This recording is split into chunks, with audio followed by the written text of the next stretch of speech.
நாங்கள் வந்திருக்கிறோம்.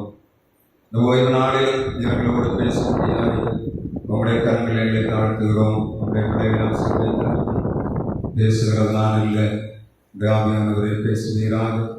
இந்த பிள்ளைகளுடைய வாழ்விலே சமாதானத்தையும் ஆசீர்வாதத்தையும் நிறைவையும் கொடுக்கும்படியாக ஜெபிக்கிறோம். ஆண்டவரே, கரங்களை தாழ்த்து சமர்ப்பிக்கிறேன். இயேசு கிறிஸ்து நாமத்தில் ஜெபிக்கிறோம். ஜீவுள்ள நல்ல பிதாவே, ஆமென்.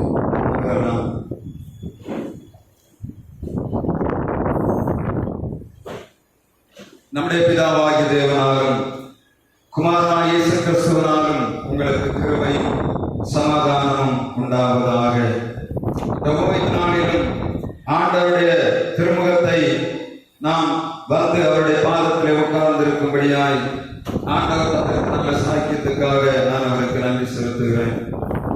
வருடத்தின் 2024 வருடம் 11 மாதங்களை கடந்து 12வது மாதத்தின் முதல் நாளிலே நாம் இந்த இடத்திலே கூடி வந்திருக்கிறோம். 11 மாதங்கள் கர்த்தர் நம்மை நடத்தி வந்த பாதைகளை நினைத்து ஆண்டவருக்கு நாம் நன்றி செலுத்தும்படியாய் எதிர்பார்க்கப்படுகிறோம். இந்த மாதத்தில் 2024 வருடம் இந்த டிசம்பர் மாதத்திற்கு ஆண்டவர் நமக்கு கொடுக்கிற வாக்குத்தத்தத்தை நான் உங்கள் மத்தியில் வைத்து கடந்து போகும்படியாய் விரும்புகிறேன். என்னோடு சேர்ந்து கர்த்தருடைய வார்த்தையை உங்கள் இருதயங்களிலே நீங்கள் பதிக்கும்படியாய் ஆண்டவர் அருள் புரிவாராக.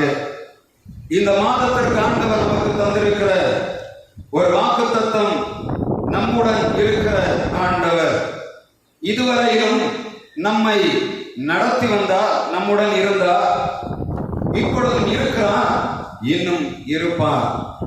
3 விதமான காரியங்களை உங்கள் மத்தியிலே நான் வைத்து நாம் நம்முடைய வாழ்விலே இந்த டிசம்பர் மாதத்திலே 2024 வருடம் எவைகளை நிறைவேற்ற வேண்டுமோ அவைகளை நிறைவேற்றும்படியாக ஆண்டவர் நமக்கு அருள் தருவாராக.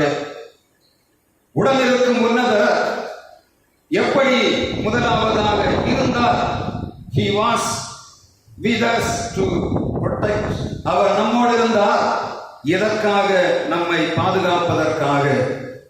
கடந்த காலத்திலே ஆண்டவர் நம்மை பாதுகாத்தார். எப்படி? நாம் இப்பொழுது தியானித்து வருகிறோம். ஆசரிப்பு கூடாரத்தை ஆண்டவர் மோசேயை கொண்டு இஸ்ரவேலிடத்திலே செய்யும் போது, இந்த வாரத்திலே நாங்கள் எடுத்த இந்த வேதபாட பகுதி யாத்திராகமம் 26ஆம் அதிகாரம், அதை நாம் வாசித்தோம். ஆண்டவர் ஆசரிப்பு கூடாரத்தை உருவாக்கும்படியாக சொன்னார். எதற்காக? தம்முடைய பிள்ளைகளோடு அவர் தங்கி இருக்க வேண்டும் என்று சொல்லி ஆண்டவர் விரும்பினார். எனவே அவர் அவர்களோடு தங்கும்படியாக ஒரு ஆசரிப்பு கூடாரத்தை செய்யும்படியாக ஆண்டவர் சொல்லுகிறார். ஆண்டவர் எதற்காக அவர்களோடு தங்கியிருந்தார்? அவர் பகலிலே மேக ஸ்தம்பத்திலும் இரவிலே அக்னி ஸ்தம்பத்திலுமாக இஸ்ரவேல் ஜனங்களை பாதுகாத்ததாக எண்ணாகமம் 9ஆம் அதிகாரம் 16ஆம் வசனத்திலே நாம் வாசிக்கிறோம். இஸ்ரவேல் ஜனங்கள் எகிப்தின் அடிமைத்தனத்திலிருந்து விடுதலையாகி கானானுக்கு நேராக வரும்போது ஆண்டவர் அவர்களை பாதுகாப்பதற்காக அவர்களோடு கூட இருந்தார். இந்த ஆசரிப்பு கூடாரத்தை தியானிக்கும் போது 26ஆம் அதிகாரத்திலே ஆண்டவர் மகா பரிசுத்த ஸ்தலத்தை உருவாக்கும்படி சொல்லுகிறார். அதிலே அவர் 3 திரைகளை பண்ண வேண்டும் என்று சொல்லுகிறார், பலகைகளை பண்ண வேண்டும் என்று சொல்லுகிறார். அநேக காரியங்களை 26ஆம் அதிகார யாத்திராகமத்திலே சொல்லுகிறார். இஸ்ரவேல் ஜனங்களோடு தங்கியிருந்து அவர்களை பாதுகாத்த ஆண்டவர் அன்றைக்கு வாசஸ்தலத்திலே அமர்ந்து அவர்களை பாதுகாத்தார். எப்படி பாதுகாத்தார் என்பதற்கு நாம் கொஞ்சம் அந்த வாசஸ்தலத்துக்குள்ளே போவோம் என்று சொன்னால், நாம் இன்றைக்கு ஆண்டவர் நம்மோடு எப்படி இருக்கிறார் என்ற உணர்வு நமக்கு வரும். முதலாவதாக ஆண்டவர் நம்மை பாதுகாப்பதற்காக நம்முடன் இருந்தார். 2024 வருடம் ஜனவரி மாதத்திலிருந்து இந்த டிசம்பர் மாதம் 1ஆம் தேதி வரையிலும் நீங்கள் ஒருவனுடன் திரும்பி பார்ப்பீர்கள் என்று சொன்னார். கர்த்தர் நம்மை எவ்வளவு அதிசயமாய் பாதுகாத்து வந்திருக்கிறார் என்பதை இந்த இஸ்ரவேல் ஜனங்களுடைய ஆசரிப்பு கூடாரத்தின் வாசஸ்தலத்தை ஒப்பிட்டு இன்றைக்கு நாம் தியானிக்கும்படியாய் ஆண்டவர் அருள் புரிவாராக. யாத்ராகமம் 26ஆம் அதிகாரம் 2ஆம் வசனத்தை இவரால் வாசிக்கலாம். யாத்ராகமம் 26ஆம் அதிகாரம் 2ஆம் வசனம். ஒவ்வொரு மூடுதிரையும் 28 முழ நீளமும் 4 முழ அகலமுமாய் இருக்க வேண்டும். மூடுதிரைகள் எல்லாம் ஒரே அளவாக இருக்க வேண்டும். 5 மூடுதிரை இணைக்கப்பட்டிருக்கிறது. யாத்ராகமம் 26ஆம் அதிகாரம் 1ஆம் வசனம் சொல்லுகிறது, இந்த மூடுதிரையானது மெல்லிய பஞ்சு நூலினாலும் இரத்தாம்பர நூலினாலும் இளநீல நூலினாலும் சிவப்பு நூலினாலும் செய்யப்பட்டிருந்தது. பரிசுத்த ஸ்தலம், மகா பரிசுத்த ஸ்தலம் என்பது ஆண்டவர் தங்கியிருக்கிற இடம். அங்கே குத்துவிளக்கு, சமூக தப்பத்து மேஜை, கிருபாசனம், தேவனுடைய உடன்படிக்கை பெட்டி, அதற்குள்ளே மன்னா வைக்கப்பட்ட பொற்பாத்திரம், ஆரோனுடைய துளிர்த்த கோல், கற்பலகைகள் இவைகளை பாதுகாக்கும்படியாய் ஆண்டவர் பரிசுத்த ஸ்தலத்தை, மகா பரிசுத்த ஸ்தலத்தையும் செய்யும்படியாய் விரும்புகிறார். இப்பொழுது நாம் காண்கிறது போல அன்றைக்கு அவர்கள் 40 வருடங்கள் அந்த வனாந்தரத்திலே ஆண்டவர் சுத்திக் கொண்டு போக தீர்மானம் பண்ணினார். அவர் சொன்ன காரியம் என்ன சொன்னார்?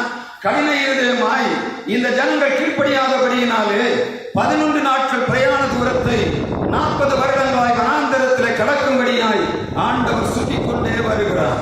சீனாய் வனாந்தர தண்டையிலே வரும்போது அவர் கட்டளைகளை கொடுக்கிறார். கொடுத்து விட்டு அவர் வாசம் பண்ணுவதற்கு ஒரு இடத்தை அவர் மத்தியிலே உருவாக்குகிறார். இஸ்ரவேலின் 12 கோத்திரங்களுக்கு நடுவே ஆசரிப்பு கூடாரம் ஸ்தாபனம் பண்ணப்படுகிறது. முதலாவது ஆண்டவர் செய்கிற காரியம் என்ன? வெளிப்புறத்துக்கு முன்பாக உட்புறத்திலே பரிசுத்த ஸ்தலம், மகா பரிசுத்த ஸ்தலத்தின் பணிமுட்டுகளை முதலாவது செய்யும்படியாக யாத்ராகமம் 25ஆம் அதிகாரத்திலே சொல்லுகிறார். 26ஆம் அதிகாரத்திலே முதலாவதாக அந்த மகா பரிசுத்த ஸ்தலத்தை மூடும்படியாக மூடுதிரைகளை செய்யும்படியாக சொல்லுகிறார். இதற்குள்ளே, இந்த மூடுதிரைகளுக்குள்ளே பரிசுத்த ஸ்தலத்தின் காரியங்கள் காணப்பட வேண்டும். பரிசுத்த ஸ்தலத்திலே ஜனங்கள் போகலாம், ஆசாரியன் போகலாம். ஆனால் மகா பரிசுத்த ஸ்தலத்துக்குள்ளே பிரதான ஆசாரியன் மாத்திரம் வருடத்துக்கு ஒரு முறை ஜனங்களுடைய பாவத்திற்கு பரிகாரமான இரத்தத்தை சுமந்து கொண்டு அவர் மகா பரிசுத்தமாக மகா பரிசுத்த ஸ்தலத்துக்குள்ளே பிரவேசிக்க வேண்டும். வனாந்தரத்தில் இருக்கிறபடியினாலே மேகம் அங்கே ஸ்தாபரிக்கும் போது ஜனங்கள் தங்கி இருப்பார்கள். எப்பொழுது மேகம் எழும்புகிறதோ அப்பொழுது அவர் புறப்பட்டு போக வேண்டும். ஆண்டவர் ஸ்தாபனம் வசிக்கிற இடமானது அது எப்பொழுதும் எடுத்துக்கொண்டு போக வேண்டிய சூழ்நிலை கொடுத்தபடியினாலே ஆண்டவர் ஒரு நிரந்தரமான கட்டடத்துக்கு பதிலாக செயற்கையாக எடுத்துக்கொண்டு போகக்கூடிய எளிதான பொருட்களினாலே வாசஸ்தலத்தை உருவாக்குகிறதை நாம் பார்க்க முடியும். முதலாவதாக ஆண்டவர் மிகவும் எளிதாக செய்யக்கூடிய காரியம் என்ன? நூல்களை கொண்டு முதலாவதாக நூல் வைத்து தைத்து அவர் அந்த மூடுதிரைகளை முதலாவதாக செய்கிறார். பரிசுத்த ஸ்தலத்தை மூட வேண்டும். மிகப்பெரிய சாப்பிட்டு எடுக்க முடியாது, நான் தொட்டு விட்டு போகும்படியாக விரும்புகிறேன். இதிலே ஆண்டவர் இந்த 26ஆம் அதிகாரத்திலே அவர் சொல்லுகிறார், முதலாவதாக மெல்லிய திரை, இரத்தாம்பர நூல், சிவப்பு நூல், இளநீல நூலாலே நீ செய்து அந்த மகா பரிசுத்த ஸ்தலத்தை முதலாவதாக உருவாக்க வேண்டும் என்று சொல்லுகிறார். ஒரு ஃப்ரேம் போடுகிறார். அந்த பலகைகளின் மேலே இந்த 4 விதமான நூல்களினாலே செய்யப்பட்ட ஒரு மூடுதிரையை ஆண்டவர் உருவாக்குகிறார். அது 10 மூடுதிரைகளை உருவாக்கி 28 முழ நீளமும் 4 முழ அகலமுமாக முதலாவதாக செய்து அதை மூடுகிறார். இதை மூடிவிட்டு இரண்டாவதாக ஆண்டவர் சொல்லுகிறார், அதற்கு மேலாக ஒரு ஆட்டு மயிர் தோலை மூட வேண்டும் என்று சொல்லுகிறார். இரண்டாவதாக நாம் 26ஆம் அதிகாரம் 14ஆம் வசனத்திலே பார்ப்போம். சொன்னார், தகசு தோலாலும் ஆட்டுத்தோலாலும் இன்னும் 2 மூடிகளை ஆண்டவர் பண்ணும்படியாய் சொல்லுகிறார். எதற்காக ஆண்டவர் சொல்லுகிறார்? இந்த மெல்லிய பஞ்சு நூல், இரத்தாம்பர நூல், சிவப்பு நூலாலே செய்யப்பட்ட அந்த திரையை மூடும்படியாக முதலாவதாக அவர் தோலினாலே செய்யப்பட்ட ஒரு ஆட்டு மயிரினாலே செய்யப்பட்ட ஒரு மூடுதிரையை செய்து அதை மூடுகிறார். இரண்டாவதாக அதற்கு மேலாக ஆட்டுத்தோலினாலே அதை மூடுகிறார். அதற்கு மேலாக தகசு தோலினாலே மூடுகிறதை நான் பார்க்கிறேன். கூடாரத்தை நீங்கள் நினைவில் கொண்டு வர வேண்டும். கர்த்தர் பரிசுத்த ஸ்தலத்துக்குள்ளே இருக்கும் போது இந்த பரிசுத்த ஸ்தலத்துக்குள்ளே வர வேண்டிய ஜனங்கள் வர வேண்டிய ஆசீர்வாதத்தை ஆண்டவர் சொல்லுகிறார். மிகவும் மெல்லியதான துணியினாலே செய்யப்பட்டு, நூலினாலே செய்யப்பட்டு, விசித்திர விரோதமாய் செய்யப்பட்டு மூடப்படுகிறது. கர்த்தருடைய வார்த்தை சொல்லுகிறது, ஆண்டவர் பரிசுத்தம் உள்ளவர், அவரை தரிசிக்க வேண்டும் என்று சொன்னார். அவரை தரிசிக்கிறவன் பரிசுத்தமாய் இருக்க வேண்டும் என்று சொல்லி ஆண்டவர் விரும்புகிறார். முதலாவதாக ஆண்டவர் அந்த பரிசுத்தத்தின் அடையாளமாக அந்த திரையை கொண்டு மூடுகிறதை நாம் பார்க்க முடியும். இரண்டாவதாக ஆண்டவர் இதற்கு மேலாக ஆட்டு மயிரினாலே ஒரு தோலையும், ஆட்டு தோலினாலே ஒரு தோலையும் மூடி அதற்கு மேலாக தகசு தோலை வைக்கிறார். தகசு தோல் என்று சொன்னால் என்ன? டால்னுடைய தோல் என்று சொல்லப்படுகிறது, இல்லாவிட்டால் திமிங்கிலத்துடைய தோல் என்று சொல்லப்படுகிறது. ஏதோ ஒரு தோலை அவர் நேராக வைக்கிறார். முதலாவதாக காரணம் என்ன? வனாந்தரத்திலே வெயில் அடிக்கும், வனாந்தரத்திலே வெப்பம் அடிக்கும், இந்த மழை பெய்யும், குளிர் அடிக்கும், இவைகளை தாங்க வேண்டும் என்று சொன்ன முதலாவதாக தகசு தோல் மூடப்பட்டு, இந்த தகசு தோலின் சூடானது நேரடியாக இந்த பரிசுத்த ஸ்தலத்துக்குள்ளே வராதபடிக்கு ஆண்டவர் அதற்கடியிலே ஆட்டுத்தோலையும் ஆட்டு மயிர் தோலையும் வைத்து மூடுகிறதை நாம் பார்க்க முடியும். ஒரு விசுவாசி ஆண்டவரை தரிசிக்க வேண்டும் என்று சொன்னால் அவன் பரிசுத்தமானவனாய் இருக்கணும். இந்த பரிசுத்தமானது எதற்கடையாளமாக சொல்லப்படுகிறது? மெல்லிய பஞ்சு நூல், திரித்த நூலால் செய்யப்பட்டது. இவைகளை கொண்டு ஆண்டவர் இந்த பரிசுத்த ஸ்தலத்தை பார்க்கும்படியாய், பரிசுத்த ஸ்தலத்தை மூடுவது என்று சொன்னார். அவன் ஒரு மனிதன் விசுவாசி பரிசுத்தமாய் ஆண்டவரை தரிசிக்கும்படியாய் ஆண்டவர் விரும்புகிறார். ஆனால் எல்லா மனிதனும் பரிசுத்தமாய் வாழ வேண்டும் என்று நினைக்கிறான். ஆனால் நடப்பது என்ன? அவன் ஆண்டவரை தரிசிக்க முடியாதபடி அவனுடைய சூழ்நிலைகள் அவனை அல்ல தட்டி ஆண்டவருடைய சமூகத்துக்குள்ளே வர முடியாதபடி செய்கிறது. நம்முடைய இருக்கிற ஆண்டவர் இவைகளை செய்கிறார். நாம் பரிசுத்தமாய் வாழ வேண்டும் என்று விரும்புகிறோம். எனவே முதலாவதாக தகசு தோலை செய்ய சொல்கிறார். இதற்காக மோசேயிடத்திலே சொல்கிறார், என் பிள்ளைகள் பரிசுத்தமாய் ஆண்டவரை தரிசிக்க வேண்டும். எனவே இந்த உலகத்தின் வெப்பம், உலகத்தின் சோதனைகள், உலகத்தின் காட்சிகள் இவைகள் நேரடியாக என் பிள்ளையை தாக்கக்கூடாது என்று சொல்லி ஆண்டவர் முதலாவதாக மிகவும் கடினமான தகசு தோலை கொண்டு ஒரு கூடாரத்தின் மேற்தட்டை உருவாக்குகிறார். உருவாக்கிவிட்டு பார்க்கிறார், பகலிலே வெயில் அடிக்கும் போது இந்த வெயில் அந்த தகசு தோலிலே பட்டு நேரடியாக இந்த மெல்லிய திரித்த பஞ்சு நூலாகிய ஒரு பரிசுத்த வாழ்க்கைக்கு நேராக வரக்கூடாது என்று சொல்லி ஆண்டவர் இரண்டாவதாக இன்னொரு தோலை வைக்கிறார். என்ன தோல் அது? ஆட்டின் தோலை ஆண்டவர் போர்த்துகிறார். மூன்றாவதாக ஆண்டவர் அங்கே ஆட்டு மயிரினாலே ஒரு தோலை மூடி முழுவதுமாக ஏசிக்குள்ளே அவனை வைக்கிறதை ஆண்டவருடைய வார்த்தை சொல்லி. முதலாவதாக சோதனை வரும்போது ஆண்டவர் கொடுக்கிற தகசு தோல் என்ன? ஆண்டவருடைய மகிமை முதலாவதாக நமக்கு தருகிறோம். வெயிலே போகிறோம், நமக்கு சரீரத்தில் வெப்பம் அடிக்கிறது, ஆனால் வெயில் நேரடியாக தாக்க முடியாதபடி நாம் முதலாவதாக கருப்பான ஒரு கொடையை பிடிக்கிறோம். இன்றைக்கு குடைகளை பிடித்துக் கொண்டிருக்கிறோம். அதை போல ஆசரிப்பு கூடாரத்துக்குள்ளே வெயில் நேரடியாக தாக்காதபடிக்கு ஆண்டவர் முதலாவதாக தகசு தோல் ஆகிய தன்னுடைய மகிமையை நமக்கு மேலே வைக்கிறார். இஸ்ரவேல் ஜனங்கள் எங்கெல்லாம் புறப்பட்டு போனார்களோ கர்த்தர் அவர்களை பாதுகாத்த விதம் தான் யாத்திராகமம் 25ஆம் அதிகாரம் 14ஆம் வசனத்திலே சொல்லப்படுகிறது. பகலிலே மேக ஸ்தம்பத்திலும் இரவிலே அக்கினி ஸ்தம்பமாக இருந்த ஆண்டவர் இவருக்கு மேலாக முதலாவதாக தன்னுடைய பாதுகாப்பை வைக்கும்படியாய் சொல்லுகிறார். முதலாவதாக தகசு தோலை உருவாக்கு, ஜனங்களை மகிமையினாலே நிரப்புகிற ஆண்டவருடைய வல்லமை அங்கே முதலாவது மூடுதிரையாக வைக்கப்படுகிறது. இரண்டாவதாக தகசு தோல் தாண்டினவுடனே ஆண்டவர் அடுத்தபடியாக வைக்கக்கூடிய காரியம் ஆட்டுத்தோலை ஆண்டவர் வைக்கிறார். ஆட்டுத்தோல் இதற்காக நேரடியாக இந்த வெப்பம் இந்த மெல்லிய திரைக்குள்ளே பரிசுத்த ஸ்தலத்தை மூடி இருக்கிற மெல்லிய திரைக்குள்ளே வரக்கூடாது என்பதற்காக ஆண்டவர் இரண்டாவதாக ஒரு தோலை உருவாக்கி அங்கே வைக்கும்படியாக சொல்லுகிறார். இந்த தோல் இதற்கு அடையாளமாக காணப்படுகிறது. ஆண்டவராகிய இயேசு கிறிஸ்து தன்னுடைய சொந்த ரத்தத்தை சிந்தனதை சொல்லுகிறது. அவருடைய தோலெல்லாம் உலக நிலம் போல காணப்பட்டது. இந்த போர் சேவகருக்கு முன்பாக உலக ஜனங்களுடைய பாவங்களை சுமந்து தீர்க்கும்படியாய் வந்த ஆண்டவர் அழிக்கப்பட்டவராய் தன் தோல் முழுவதும் கிழிக்கப்பட்டவராய் ஒப்பு கொடுத்தார். இதற்காக இந்த தோல் தோலின் மூலமாக, அவருடைய சரீரத்தில் ஏற்பட்ட காயங்களின் தடுப்புகள் மூலமாக ஒரு விடுதலை பெற வேண்டும் என்று சொல்லி ஆண்டவர் தம்முடைய செல்வகுமாரனாகிய இயேசுவை ஒப்பு கொடுக்கிறதை பார்க்க முடியும். உலகத்தில் வெப்பம் அடிக்காதபடி ஆண்டவர் தம்முடைய மகிமையை கொண்டு முதலாவதாக அவர்களோடு கூட இருந்து அவர்களை மூடினார். தம்முடைய செல்வகுமாரனாகிய இயேசுவை கொண்டு அவரை பலியாக ஒப்பு கொடுத்து மூடி வைத்துவிட்டு நம்மை பரிசுத்த வாழ்வுக்கு நேராக நடத்தி கொண்டு வந்து நம்முடன் இருக்கிறவராய் இருக்கிறார். 11 மாதங்கள் கடந்து வந்த பாதை யோசித்து பாருங்க.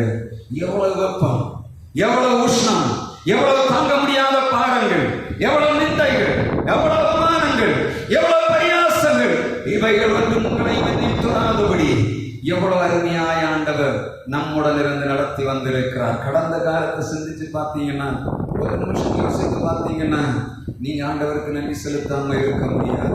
நம்முடைய ஆண்டவர் நம்மோடு கூட இருந்தார். இஸ்ரவேல் ஜனங்களே அன்னைக்கு வாசஸ்தலத்திலே அவர் இருந்தது போல, பாதுகாத்தது போல நம்மோடு கூட இருந்து நம்முடைய பிள்ளைகளை பாதுகாத்தவராய் இருந்தார். இரண்டாவதாக ஆண்டவர் செய்கிற காரியம் என்ன? இந்த நவம்பர் மாதம் வரையில் நம்மோடு கூட இருந்தார். டிசம்பர் மாதத்திலும் நம்மோடு கூட இருக்க போகிறார். One who was with us to protect us, to be with us to preach the good news to the poor என்று சொல்லப்படுகிறது. முதலாவதாக ஆண்டவராகிய இயேசு கிறிஸ்து, ஆண்டவராகிய தேவன் இஸ்ரவேல் ஜனங்களுக்கு அந்த ஆசரிப்பு கூடாரத்தை செய்ய சொல்லும் போது முதலாவது பாதுகாப்பை வைக்கிறார், 3 திரைகளை வைத்து. இரண்டாவதாக அதே ஆசரிப்பு கூடாரத்தில் நீங்க பார்த்தா தெரியும், ஆண்டவர் 2 விதமான திரைச்சீலைகளை பண்ணுகிறார். மகா பரிசுத்த ஸ்தலம், பரிசுத்த ஸ்தலம், 2க்கும் வேறுபாட்டை உண்டாக்கும்படியாய் ஆண்டவர் முதலாவதாக மகா பரிசுத்த ஸ்தலத்துக்கு ஒரு திரையையும், பரிசுத்த ஸ்தலத்துக்கு ஏறுவதற்கு இன்னொரு திரையையும் உருவாக்குகிறார். இதுவும் எதனால் செய்யப்படுகிறது? இத்தனையும் பார்த்தீங்கன்னா தெரியும். அதுவும் இதை போல 3 திரைகளை, முதலாவதாக பரிசுத்த ஸ்தலத்தை மூடின அதே துணியை கொண்டு, அதே இரத்தாம்பர நூல், இளநீல நூல், சிவப்பு நூல், இளநீல மன்னர் மெல்லிய திரித்த நூலினாலே ஆண்டவர் 3 திரைகளை செய்கிறார். இதற்காக நம்முடைய பிள்ளைகள் அவருடைய சமூகத்துக்குள்ளே வர வேண்டும் என்று சொல்லி ஆசை உள்ளவராய் அன்றைக்கு ஆசரிப்பு கூடாரத்தை இஸ்ரவேல் ஜனங்களுக்கு செய்யும்படியாய் சொல்லுகிறார். ஆண்டவரோடு கூட இருந்தார். He was with us to protect us. இரண்டாவதாக he was with us to preach the good news to the poor என்று நான் இதற்கு உங்களுக்கு வியாக்கியானம் கொடுக்கும்படியாய் விரும்புகிறேன். திரைச்சீலையிலே 4 முக்கியமான காரியங்கள் காணப்படுகிறது. நானே வாசல் என்று சொன்ன ஆண்டவர் யோவான் 10ஆம் அதிகாரம் 9ஆம் வசனத்திலே சொல்லுகிறார், நானே வாசல், என் வழியாய் பிரவேசித்தால் அவன் உள்ளும் புறம்பும் சென்று மேய்ச்சலை கண்டடைவான் என்று கர்த்தருடைய வார்த்தை சொல்லுகிறது. 10ஆம் அதிகாரம் யோவான் 10ஆம் வசனம் சொல்லுகிறது, திருடன் திருடவும் கொல்லவும் அழிக்கவும் வருகிறான் என்று வேறொன்றுக்கும் வரான், நான் அவர்களுக்கு ஜீவன் உண்டாயிருக்கவும் அது பரிபூரணப்படும் என்று சொல்லி ஆண்டவர் சொல்லுகிறார். ஜீவன் உண்டாக்கவும் பரிபூரணப்படும் என்று ஆண்டவர் சொல்லுகிறார். நானே வாசல், என் வழியாய் ஒருவர் உட்பிரவேசிக்க வேண்டும். பிரகாரத்தில் வருகிற ஜனங்கள் பரிசுத்த ஸ்தலத்துக்குள்ளே வர வேண்டும் என்று சொன்னார். அங்கே ஒரு திரைச்சீலை காணப்படுகிறது. திரைச்சீலை பரிசுத்த ஸ்தலத்துக்குள்ளே வந்த பிரதான ஆசாரியர் மாத்திரம் பரிசுத்த மகா பரிசுத்த ஸ்தலத்துக்கு போவதற்கு அங்கே ஒரு திரை வைக்கப்படுகிறது. இவைகள் எவைகளினாலே செய்யப்படுகிறது என்பதை நாம் கொஞ்சம் உற்று நோக்குவோம் என்று சொன்னால் அங்கே 4 விதமான காரியங்களை ஆண்டவர் வைத்திருக்கிறதை நாம் பார்க்க முடியும். இங்கே முதலாவதாக அந்த திரைச்சீலையானது 4 விதமான நூல்களினாலே செய்யப்படுகிறது. முதலாவதாக இரத்தாம்பர நூல் என்று அங்கே சொல்லப்படுகிறது. இரத்தாம்பரம் எதை காட்டுகிறது? நானே வாசல் என்று சொன்ன ஆண்டவருடைய 4 குணாதிசயங்கள் 4 விதமான சுவிசேஷங்களிலே எழுதப்பட்டிருக்கிறது.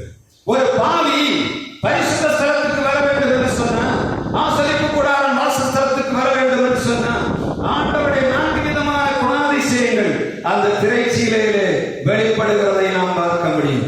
வாசலுக்கு ஒரு கற்றல் போடுகிறார், மகா பரிசுத்த ஸ்தலத்துக்கு இன்னொரு கற்றனை ஆண்டவர் போட்டு வைத்திருக்கிறார். எதற்கு அடையாளமாக சொல்லுகிறார்? என் பிள்ளைகள் இதை தாண்டி உள்ளே வர வேண்டும். 4 விதமான நூல்களை வைத்து 4 விதமான நலன்களை கொடுத்து வெளியில போறவர்களை அட்ராக்ட் பண்ணுகிறார். ஆண்டவர் நீ என்னுள்ளே வா, எனக்குள்ளே நீ வர வேண்டும் என்று சொல்லி ஆண்டவர் கூப்பிடுவதற்காகத்தான் திரைச்சீலையை ஆண்டவர் 4 விதமான நூல்களிலே உருவாக்கி வைத்திருக்கிறார். அது சுவிசேஷத்தின் 4 மத்தேயு, மார்க்கு, லூக்கா, யோவானிலே நாம் தெளிவாக பார்க்க முடியும். இரத்தாம்பர நூல் என்று சொல்வது என்ன? ஆண்டவருடைய ராஜரீகத்தை சொல்லுகிறது. என்ன ராஜரீகம்? ஆண்டவர் சகல அதிகாரம் உள்ளவராய் பிதாவின் மடியிலே இருந்தவர் இந்த பூமியில இறங்கி வந்தார். பாவிகளை இருக்கும்படியாய் இந்த உலகத்திலே வருகிறார். பிலாத்துக்கு முன்பாக விசாரிக்கப்படுகிறார். பிலாத்து கேட்கிறான், நீர் யூதருக்கு ராஜாவா? ஆம், நான் யூதருக்கு ராஜாதான் என்று சொல்லுகிறார். சத்தியத்துக்கு சாட்சி கொடுக்கும்படியாய் இந்த உலகத்திலே ராஜாவை மத்தேயு சுவிசேஷம் வெளிப்படுத்துகிறது. திரைச்சீலை முதல் நூலாகிய இரத்தாம்பர நூல், அது மிகவும் ஜொலிக்கக்கூடிய இரத்தாம்பர நூலை காட்டி ஆண்டவர் அழைக்கிறார். எதை அழைக்கிறார்? ஒரு பாவத்திலிருந்து விடுதலை நீ பெற்றுக்கொள்ள முடியாது.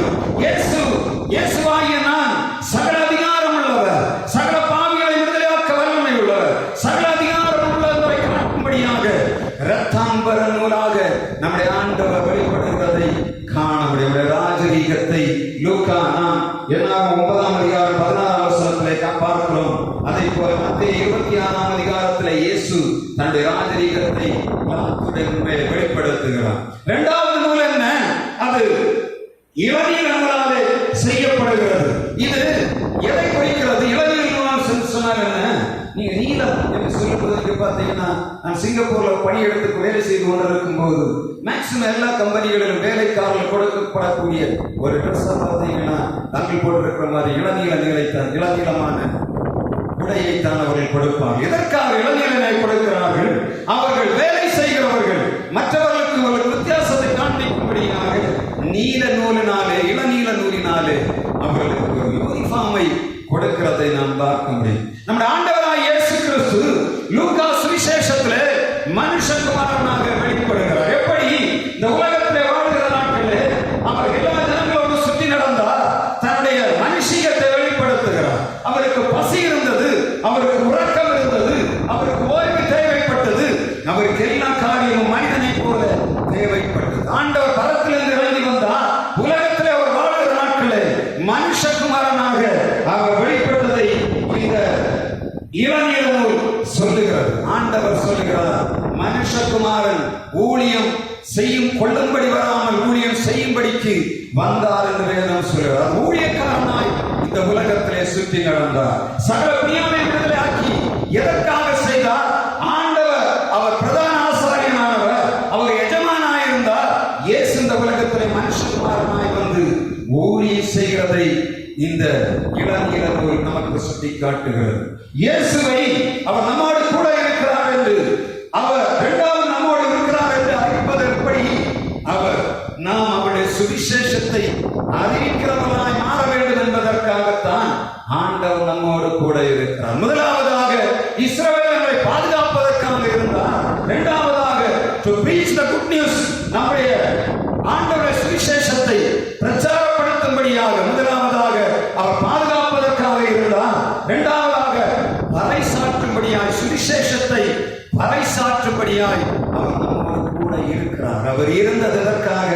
நம்மை பாதுகாப்பதற்காக. அவர் எதற்காக நம்மோடு கூட இருக்கிறார்? சுவிசேஷத்தை அறிவிக்கும்படியாய் ஆண்டவர் நம்மோடு கூட இருக்கிறார். மூன்றாவதாக ஆண்டவருடைய மூன்றாவது குணாம்சை மார்க்கு சுவிசேஷத்திலே சொல்லப்படுகிறது. சிவப்பு நூல் மார்க்கு அவர் இந்த உலகத்திலே தன்னுடைய தியாகத்தை வெளிப்படுத்துகிறதை நாம் பார்க்க முடியும்.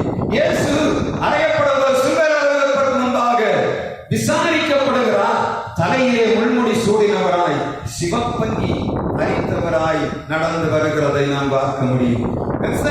ஆண்டவராய் இயேசு கிறிஸ்து சிவப்பங்கி தரித்தவராய் நடந்து வந்ததாக வேதம் சொல்லுகிறது. மார்க்கு சுவிசேஷம் தெளிவாக சொல்லுகிறது. அவர் சிவப்பு அங்கி தரித்தவராய் அந்த நியாயாசனத்தை விட்டு வெளியே வருகிறார். ஜனங்களிடத்திலே வந்து நிற்கிறார். இயேசு சிவப்பங்கி தரித்தவராய் நடந்தார். அந்த சிவப்பங்கியை நாம் அறிவிக்கும்படியாய் அழைக்கப்பட்டிருக்கிறோம். சிவப்பங்கி எதற்கு அடையாளம்? தியாகத்துக்கு அடையாளம்.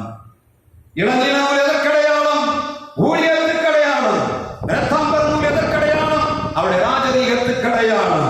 இப்பொழுது நம்முடைய ஊழியத்தை நாம் எப்படி செய்து கொண்டிருக்கிறோம்? நம்முடைய தியாகம் எப்படி இருக்கிறது என்பதுதான் கேள்விக்குறி. எல்லா வசதி வாய்ப்புகளையும் ஆண்டவர் தந்திருக்கிறார். ஆனால் நமக்கு ஆண்டவருக்காக ஒரு சிறிய தியாகத்தை மனதில்ல. ஆண்டவர் சொல்லுகிறார், என் தியாகத்தை பார், உனக்காக நான் சிலுவையிடப்பட்ட பாடுகளை பார். நான் சிலுவையிடப்படும் என்பாய், உனக்காக சிவப்பங்கி தரித்தவனாய், தலையிலே முள்முடி சூடினவராய், உடம்பெல்லாம் காயமற்றவராய், முழு ரத்தத்தை சிந்தி சிவப்பான மேனியோடு தோலெல்லாம் கிழிக்கப்பட்டு ரத்தம் படிந்தவராய் இயேசு சொல்லுகிறார், என்னுடைய ஊழியர் எதற்காக, என்னுடைய தியாகம் எதற்காக, பாவிகளை மீட்கும்படியாய் நான் உலகத்திலே வந்தேன் என்று சொல்லி வெளிப்படுத்தும்படியாய் இயேசு நம்மோடு கூட இருக்கிறார். இந்த சுவிசேஷம் அறிவிக்கப்படும்படியாய் கிறிஸ்தவர்களாய் நமக்கு ஆண்டவர் தந்திருக்கிற மிகப்பெரிய வாக்கியம் என்ன? சுவிசேஷம் அறிவிக்கப்பட வேண்டும். எப்படி? இயேசுடைய தியாகத்தை நாம் முன்னிறுத்த வேண்டும். இந்த திரைச்சீலையிலே நான்காவது இருக்கக்கூடிய காரியம் என்ன? ஆண்டவருடைய பரிசுத்தம். அதிலே மெல்லிய பஞ்சு நூலினாலும் இளநீரினாலும் செய்யப்பட்ட அந்த திரை அதிலே நான்காவது காணப்பட, திரையில நான்காவது காணப்படக்கூடிய திரை என்ன? மெல்லிய பஞ்சு நூலினாலே செய்யப்பட்ட திரை. இது ஆண்டவருடைய பரிசுத்தத்தை காண்பிக்கிறது. யோவான் சுவிசேஷம் முழுவதும் இயேசு தேவகுமாரனாய் வெளிப்படுகிறதை நாம் பார்க்க முடியும். இயேசு முதலாவதாக ஊழியக்காரனாக லூக்காவிலே வெளிப்படுகிறார். இயேசு முதலாவதாக ராஜாவாக மத்தேயு சுவிசேஷத்திலே வெளிப்படுகிறார். இயேசு மார்க்கு சுவிசேஷத்திலே தியாக பலியாய் ஒப்பு கொடுக்கப்பட்டவராய் வெளிப்படுகிறார். ஆனால் யோவான் சுவிசேஷத்திலே அவர் முழுவதுமாய் தேவ மனிதனாக வெளிப்படுகிறதை காண முடியும். யோவான் 1ஆம் அதிகாரம் 1ஆம் வசனத்திலே சொல்லப்படுகிறது, ஆதியிலே வார்த்தை இருந்தது, அந்த வார்த்தை தேவனிடத்தில் இருந்தது, அந்த வார்த்தை தேவனாய் இருந்தது. தேவன் இந்த உலகத்திலே வந்தார், எல்லா காரியங்களையும் செய்தார். எல்லா விதமான காரியங்களையும் தேவன் இவைகளை செய்வாரோ அதே அதிசயங்களை தேவன் மூலமாக பெற்று இயேசு இந்த உலகத்திலே ஜனங்களுக்கு பறைசாற்றினார். இந்த டிசம்பர் மாதம் 1ஆம் தேதி கர்த்தர் நம்மோடு இருந்தார். நவம்பர் மாதம் வரையிலும் கர்த்தர் நம்மோடு கூட இருக்கிறார். டிசம்பர் மாதத்திலே எதற்காக உங்களோடு கூட இருக்கிறார்? சுவிசேஷத்தை அறிவிக்கும்படியாக உங்களோடு கூட இருக்கிறார். He was with the people to protect them. He is with us to preach the good news. He is going to be with us. He will be with us to purify ourselves. முதலாவது ஆண்டவருடைய உடனிருப்பை நாம் முதலாவதாக சிந்திக்க வேண்டும். மூன்றாவதாக ஆண்டவர் நம்மை பரிசுத்தப்படுத்தும்படியாய் நம்மோடு இருக்கிறார். முதலாவதாக நம்மை பாதுகாக்கும்படியாய் இருந்தார். இப்பொழுது நம்முடைய சுவிசேஷத்தை அறிவிக்க வேண்டும் என்று சொல்லி நம்மோடு இருக்கிறார். இனி எப்படி இருப்பார்? யோவான் 3ஆம் அதிகாரம் 1-2 வசனங்களிலே சொல்லப்படுகிறது. இப்பொழுது தேவனுடைய பிள்ளைகளாய் இருக்கிறோம். இனி எப்படி இருப்போம் என்று இன்னும் வெளிப்படவில்லை. ஆயினும் அவர் வெளிப்படும் போது நாம் அவரை போல் இருப்பதினாலே அவர் கோப்பாய் இருப்போம் என்று இப்பொழுது தீர்மானம் பண்ணி இருக்கிறோம் என்று சொல்லுகிறார். இப்பொழுது எப்படி இருக்கிறோம்? முற்காலத்தில் ஆண்டவரை பாதுகாக்கிறார். இந்த காலத்திலே நம்மோடு கூட இருக்கிறார். நாம் சுவிசேஷம் அறிவிக்கும்படியான வாய்ப்பை டிசம்பர் மாதத்திலே உருவாக்கி தந்திருக்கிறார். நாம் கேரல் சர்வீஸ் பண்ண வேண்டும். இந்த ஜனங்களுக்கு இயேசுவின் சுவிசேஷத்தை அறிவிக்க வேண்டும். ஏவைகளை அறிவிக்க வேண்டும். அவருடைய பாடு மரணத்தை அறிவிக்க வேண்டும்.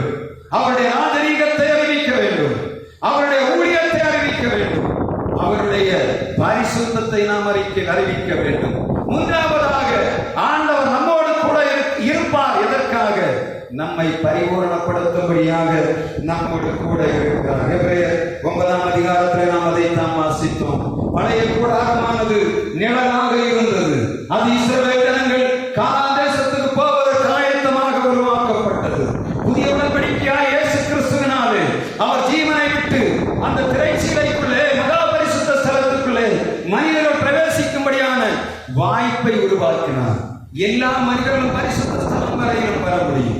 ஆனால் மகா பரிசுத்த ஸ்தலத்துக்குள்ளே ஒரு மனிதனும் போக முடியாது. யாரை தவிர? பிரதான ஆசாரியனை தவிர.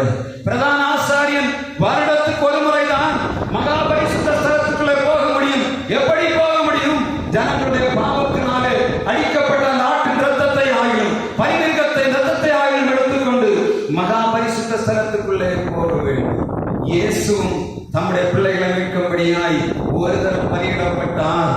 திரும்ப நம்மை உயிர்ப்பித்து பரலோக ராஜ்யத்துக்கு கொண்டு போகும்படியாய்த்தான் நம்மோடு அவர் தொடர்ந்து வரப்போகிறார். பரிசுத்த ஆவி அவர் எதற்காக கொடுத்தார் என்று நாம் இந்த உலகத்திலே வாழுகிற நாட்களை நாம் ஆயத்தமாய் வாழ்ந்து பரலோக ராஜ்யத்துக்கு போக வேண்டும் என்று சொல்லித்தான் ஆண்டவர் நம்முடன் கூட வருகிறவராயிருக்கிறார். முதலாவதாக நம்மோடு இருந்தார், நம்மை பாதுகாத்தார், இப்பொழுது நம்மை பாதுகாத்துக் கொண்டிருக்கிறார். நாம் ஆண்டவருடைய சுவிசேஷத்தை டிசம்பர் மாதத்திலே அறிவிக்கும்படியாக நம்மை தெரிந்து கொண்டார். இதை நாம் செய்யும் போது ஆண்டவரோடு கூட இருப்பார், நம்முடைய பரிசுத்தத்துக்கு நேராக நம்மை நடத்துவார். உலகத்திலே வாழுகிற நாட்களிலே நாம் செய்ய வேண்டிய காரியத்தை செய்யும்படியாய் நம்மோடு இருக்கிறார். அவர் நம்மோடு கூட வருவார். அதற்காக நம்மை பரிசுத்தப்படுத்தும்படியாக. கிறிஸ்தவ வாழ்விற்கு பரிசுத்தம், கிறிஸ்தவ வாழ்விற்கு பரலோகம், கிறிஸ்தவ வாழ்விற்கு உலகத்திலே நாம் எல்லாவற்றையும் அனுபவித்தாலும் நம்பிக்கையை எதிர்பார்க்கும் பரலோக ராஜ்யம் மாத்திரமே. உலகத்திலே நீங்கள் படுகிற பாடு, உலக துன்பத்திரவங்கள் உங்களை ஒரு நாள் தள்ளி போடாது. ஆண்டவர்களோடு கூட வருவார் என்று சொன்னார். உங்களை ஆண்டவர் ஜெயமாக நடத்தி கொண்டு போய் எல்லா சூழ்நிலையும் உங்களை பரிசுத்தப்படுத்தும்படியாய் அவர் உள்ளவராய் இருக்கிறார். அங்கேதான் ஆண்டவர் சொல்லுகிறார், இந்த ஜனங்கள் ஆண்டவருடைய கற்பனைகளை கீழ்ப்படிந்து மகா பரிசுத்த ஸ்தலத்துக்குள்ளே வரும்போது அவருடைய வார்த்தை கிடைக்கிறது, அவருடைய பரிசுத்தாவி கிடைக்கிறது, அவருடைய வெளிச்சம் கிடைக்கிறது, அவருடைய மகிமை கிடைக்கிறது.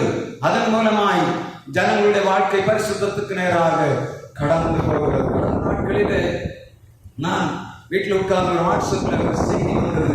ஒரு ஊழியர் 5 நிமிடங்கள் பேசி இருக்கிறார், மலையாளத்தில் பேசி இருக்கிறார். எல்லா மனிதர்களும் கேட்க வேண்டிய அந்த செய்தி. நான் அதை எப்படி எக்ஸ்பிளைன் பண்ணுவது தெரியவில்லை. நான் அதை மாஸ்டர் அனுப்பி கொடுத்தேன்.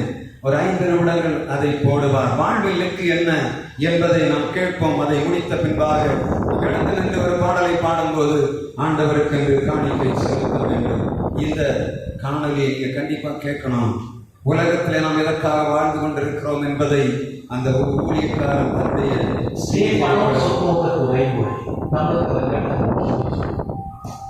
പക്ഷെ ആയുസിൽ നിന്ന് 1 വർഷം കുറഞ്ഞേ ഉള്ളൂ. നമ്മളത് കേക്കൊക്കെ മുറിച്ച് ആഘോഷിക്കുന്നു. ഒരു ജീവൻ ജനിക്കുന്ന കാര്യം നമുക്ക് 9 മാസത്തിന് മുമ്പേ അറിയാം. പക്ഷെ അത് പോകുന്നതാണെങ്കിൽ 9 സെക്കൻഡിന് മുമ്പ് പോലും നമുക്കറിയാനില്ല. എത്ര കാശുണ്ടെന്ന് പറഞ്ഞിട്ട് ഒരു കാര്യവുമില്ല. വിധിയുടെ കണക്കെടുപ്പ് നടക്കുമ്പോൾ നമുക്ക് കിട്ടാൻ പോകുന്നത് എത്രയോ 6 അടി മണ്ണ് മാത്രം. നമുക്ക് ജനിച്ചപ്പോൾ ആദ്യം തൊട്ടവരെ നമുക്ക് ഓർമ്മയില്ല.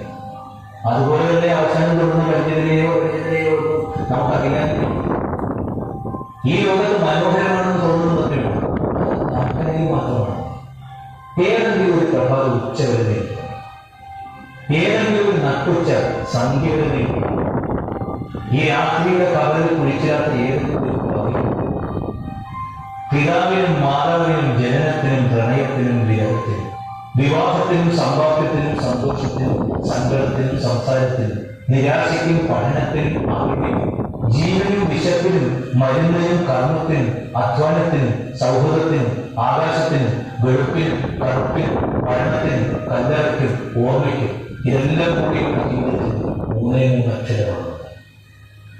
ഈ ജീവിതമുള്ള കളിക്കളത്തിലേക്ക് നമ്മളെയൊക്കെ ഇറക്കിവിടുന്ന സമയത്ത് ഒരു നിശബ്ദ സാന്നിധ്യമായി നമ്മൾ പോലും അറിയാതെ ഒരാൾ കൂടി വരുന്നു. പലപ്പോഴും നമ്മൾ ജയിക്കുമ്പോഴും അന്തിമ വിജയം മരണം എന്ന ആ നമ്മുടെ നേരിടാണ്. എന്നെങ്കിലും ഒരിക്കൽ ദൃഢമായ നമ്മുടെ ഈ കാര്യങ്ങൾ പകരാൻ തുടങ്ങി.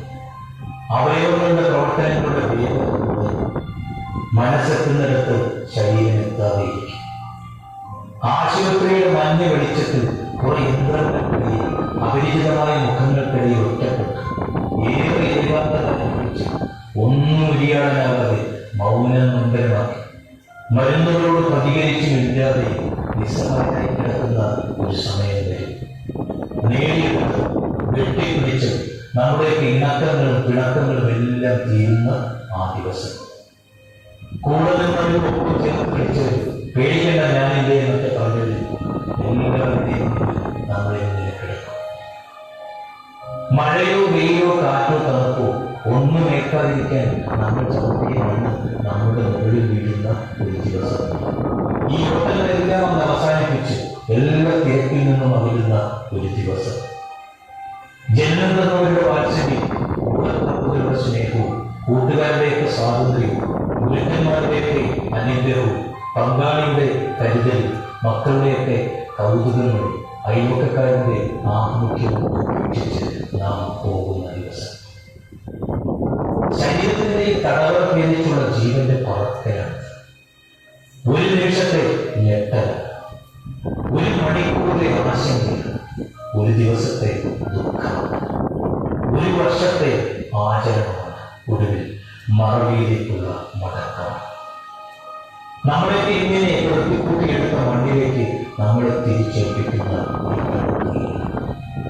ശരീരം മരണത്തോട് ചോദിച്ചു, നീ വരുമ്പോൾ എനിക്ക് എന്താണ് വേദന? മരണം മറുപടി പറഞ്ഞിരിക്കുകയാണ്, നിന്റെ ജീവനായ ആത്മാവിനെ ഞാൻ വേരോടെ പിഴുതെടുക്കുക. നിനക്കുണ്ടാകുന്ന തീവ്രമായ നഷ്ടബോധത്തിൽ നിന്നുള്ള പ്രാണന്റെ പിടച്ചിലാണ്.